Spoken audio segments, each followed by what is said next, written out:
So take note, ito lang yung mga na-taste ride namin, may mga video lang na review namin officially. So number 5 agad-agad is yung CF Moto 450 NK.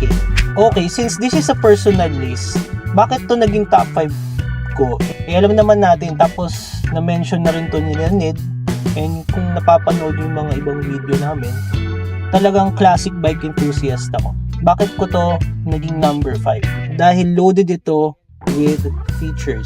Ang layo ng tinalon niya from its predecessor na 400 NK.